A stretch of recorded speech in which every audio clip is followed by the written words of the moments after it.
புதுச்சேரியில் நடைபெற்ற புத்தக வெளியீட்டு விழா ஒன்றில் பங்கேற்ற விசிக தலைவர் திருமாவளவன் உட்கட்சி விவகாரங்களை சமூக வலைதளங்களில் பதிவிடக்கூடாது என பலமுறை சொன்னாலும் சிலரின் மண்டைக்குள் ஏறுவதில்லை என கூறினார்.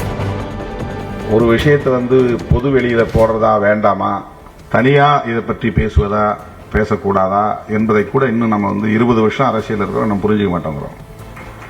மனசுக்குள்ள தோணுதெல்லாம் ஃபேஸ்புக்கில் எழுதுறது, உடனே வாட்ஸ்அப்பில் போட்டுறது, ரொம்ப வைரல் ஆயிடுச்சு பாத்தியா அப்படின்னு அது சந்தோஷப்படுறது.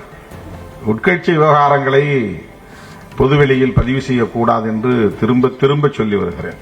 ஆனால் யாருடைய ஏற மாட்டேங்குது, அது உள்வாங்கவே மாட்டேங்கிறாங்க. இதெல்லாம் புதுவெளியில நமக்கு பெரிய தடை கற்களாக மாறும்.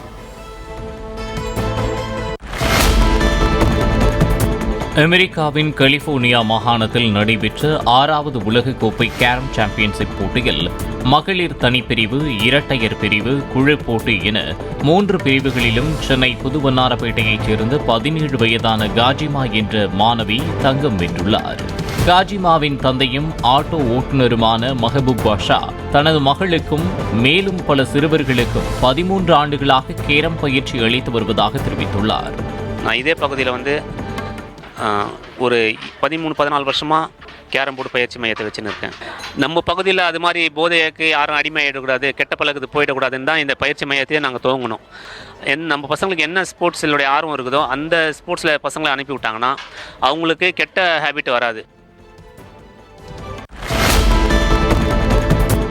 ஈஷா அறக்கட்டளை குறித்த உண்மைகள் என்ன என்பதை நேரடியாகவோ அரசு ஆவணங்கள் மூலமோ தேடி பார்க்காமல் யாரோ சிலர் எழுதி கொடுத்த அவதூறுகளை கம்யூனிஸ்ட் முத்தரசன் ஊடகங்களுக்கு முன் படித்து காட்டியது முதிர்ச்சியான அரசியல் போக்கு இல்லை என ஈஷா அறக்கட்டளை சார்பில் கண்டனம் தெரிவிக்கப்பட்டுள்ளது.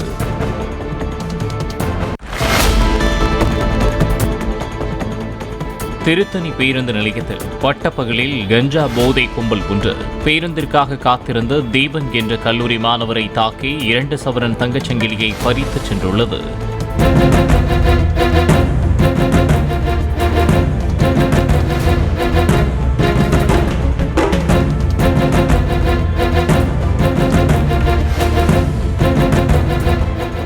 சிசிடிவி காட்சிகளை கொண்டும் தேவன் எடுத்த புகைப்படத்தை கொண்டும் சிவலிங்கம் என்பவனை கைது செய்துள்ள போலீசார் மேலும் 4 பேரை தேடி வருகின்றனர்.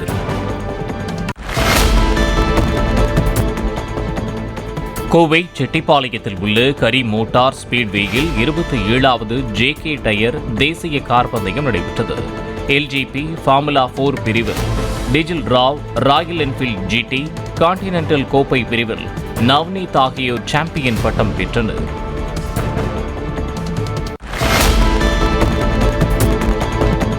நாட்டின் வளர்ச்சிக்கு நிறைய கண்டுபிடிப்பாளர்களும் சுய சிந்தனையாளர்களும் தேவைப்படுவதாகவும் வேலைவாய்ப்புகளை தேடி பணியில் சேருபவர்களை விட பணிகளை உருவாக்குபவர்களே அதிகம் தேவை என்றும் தமிழக தொழில்நுட்பத்துறை அமைச்சர் PTR பழனிவேல் தியாகராஜன் தெரிவித்தார். The scale of both the opportunity and the number of people who are coming into the workforce is so immense that entrepreneurship is going to be vital. We need a lot more job creators than job takers. சென்னையில் நடைபெற்ற நூல் வெளியீட்டு விழாவில் அமைச்சருடன் கலந்து கொண்டு இந்திய cricket அணியின் முன்னாள் கேப்டன் ஸ்ரீகாந்த் ஆஸ்திரேலியாவிற்கு எதிரான டெஸ்ட் தொடரில் இந்தியா சிறப்பாக விளையாடும் என்றும் தெரிவித்தார்.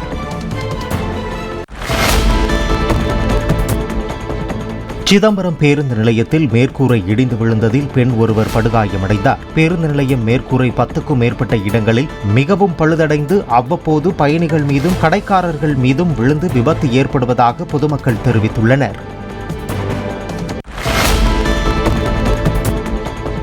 திருப்பூர் மாவட்டம் உடுமலை அருகே திருமூர்த்தி மலையில் உள்ள பஞ்சலிங்க அருவியில் திடீர் வெள்ளப்பெருக்கு ஏற்பட்டு அடிவாரத்தில் உள்ள அமனலிங்கேஸ்வரர் கோவிலை வெள்ளம் சூழ்ந்தது. பக்தர்கள் இல்லாததால் அசம்பாவிதம் தவிர்க்கப்பட்ட நிலையில் அறநிலையத்துறை அதிகாரிகள் தொடர் கண்காணிப்பில் ஈடுபட்டுள்ளனர்.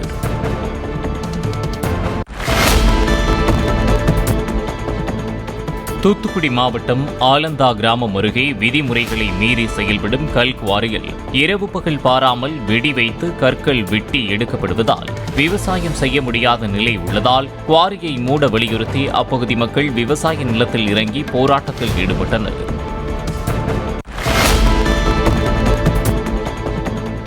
நாமக்கல் மாவட்டம் குமாரபாளையம் அருகே குட்டி கிணத்தூர் பகுதியில் உள்ள மாரியம்மன் கோவில் கும்பாபிஷேகத்தையொட்டி 300க்கும் மேற்பட்ட பெண்கள் சிறுமிகள் ஒரே வண்ண உடை அணிந்து வள்ளி கும்மி பாடல் பாடி நடனமாடினர்.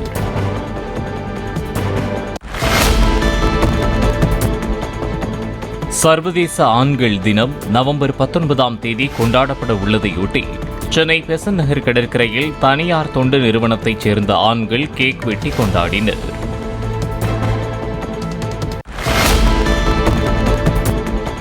பெங்களூருவில் தனியார் மருத்துவமனையில் பணிபுரிந்து வந்த வேலூர் முள்ளிப்பாளையம் பகுதியைச் சேர்ந்த அவினாஷ் வாணியம்பாடி அருகே விபத்தில் சிக்கி படுகாயமடைந்தார். சிகிச்சை பெற்று வந்த நிலையில் மூளைச்சாவு அடைந்த அவரது உடல் உறுப்புகளை தானம் செய்ய குடும்பத்தினர் முன்வந்தனர். இதனையடுத்து அவரது கண்கள், இதயம், கல்லீரல், சிறுநீரகம் ஆகியவை தானமாக பெறப்பட்டன. அவினாஷ் உடலுக்கு அரசு அதிகாரிகள் மலர் வளையம் வைத்து அஞ்சலி செலுத்தினர்.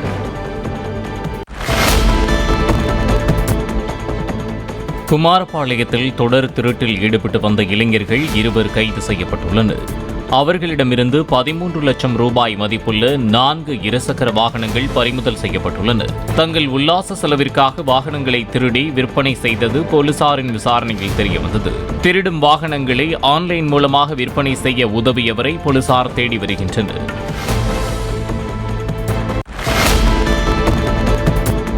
தேனி மாவட்டம் ஆண்டிப்பட்டி அருகே பிராதிகாரன்பட்டியில் தோட்டத்தின் மரத்தடியில் மழைக்கு ஒதுங்கிய எலக்ட்ரீஷியன் ராஜா என்பவர் மின்னல் தாக்கி உயிரிழந்தார்.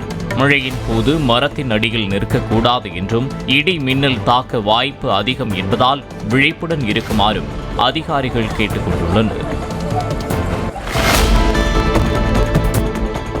சென்னை கண்ணகி நகரில் பச்சிளம் குழந்தை கடத்தப்பட்ட வழக்கில் குழந்தையை கடத்திய தீபா நாமக்கல் மாவட்டம் பரமத்தி வேலூரில் வைத்து கைது செய்யப்பட்டுள்ள நிலையில் அக்குழந்தையை முதலில் விலைக்கு கேட்டதாகவும் தாய் கொடுக்க மறுத்ததால் கடத்தியதாகவும் அவர் வாக்குமூலம் அளித்துள்ளதாக போலீசார் தெரிவித்துள்ளனர்.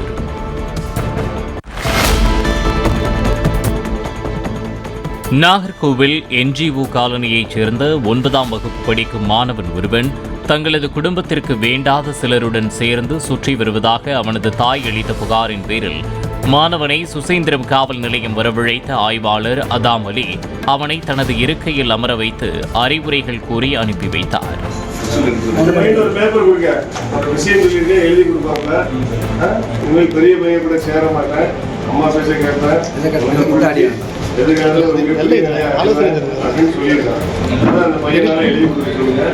எழுதி கொடுத்து அவன் பெரிய ஆள் ஆகிடுவாங்க. சரியா? நல்லா இருக்கு. அது எப்படி இருக்கு? நல்லா இருக்கா? ஃபீலிங் எப்படி இருக்கு? எப்படி இருக்கு ஃபீலு? இன்ஸ்பெக்டர் ஆவே இல்லை, பெரிய என்னோட பெரிய ஆள் ஆகும். சரியா?